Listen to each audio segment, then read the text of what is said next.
tree trunk. How often do you clean the dirt from your fingernails, clicking compulsively, craving to look new again, but really, all you are doing is packing down the dirt, packing down the dirt so that it holds itself to you tighter and tighter. Pressure is the greatest weapon we have. Just ask your friend Gravity, who's been tugging at your branches, pestering you closer, waiting for you to snap. Just lay your body down beside her for a while instead of walking your roots all over her. You'd always dream yourself broken, but you'd never admit it to anyone but the stars when you were alone together each night, whispering windy love songs into the breeze, wishing each leaf into a supernova, set yourself ablaze, bursting light from your fingertips. You'd be a pretty firework, but I know your greatness will not be measured by the explosion you were once so small. Can't you see how far you've already come? Each spring allows you to expand, create new angles, erase the old, try again. You are so full of second chances, so promise me you'll never stop trying to grow. Leave the dirt under your fingernails. It suits you, and I love the way it feels on my skin. Give out some shade. Tell us your story. I will never stop listening to that song in your spine. With all the love I have to give, sincerely, the sky. I'm going to do one more poem for you. But first I want to thank the amazing Mickey for having me out here to share some words with you all. This is a very important and very fantastic event, and I'm so grateful and humbled to be a part of it, and I love that it's happening here in this place where I feel so at home, and it brings me such joy to see all this stuff over here, and we really, really, really appreciate all your contributions this evening. I'm going to do one more poem. Like I said, I work a lot with youths as well. We do a lot of youth writing workshops and critiques and stuff. So I wrote this for my group of youths who I love very, very much.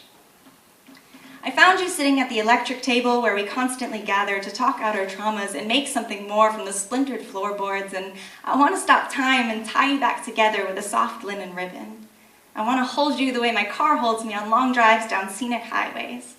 I want to tell you that the worst truths that you think that you know about yourself are wrong. All of them.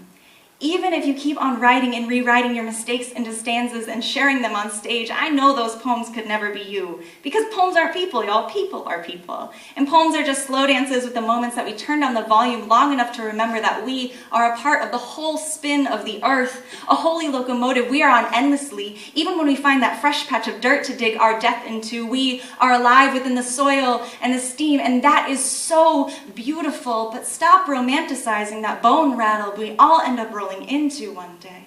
Instead, be bold in the now and the hey, you remember that person that made you feel so grain of sand? Well, they're still late night scrolling your social media, staring long and hard at your successes, stuck in the muck of wanting to make everything around them as ugly as they imagine their own lungs to be, all tired, tar, and trying, but even they aren't as ugly as their worst truths, because people aren't their angriest moment, y'all. People are people, and they're happening all around us. So offer understanding the next time someone tries to bait your brilliance into a bombing. Curl compassion around your knuckles and hit the haters with your best shot, right in the kisser. To the moon, to the moment they first loved themselves, to the day they stopped trying to get that moment back. Love them the loudest by saying nothing and loving yourself instead, to set an example that maybe someday they too can shut up the snake slithering within their own sternum, because we are all built from the same simple shipwreck. We are all turning over new leaves to unearth old dreams from before the world broke us, and every time I learn to love something that tried to kill me, I become my own hero. So thank them for the obstacles that they've allowed to live like razor blade between cheek and teeth, to speak of anytime someone tries to think that you are weak.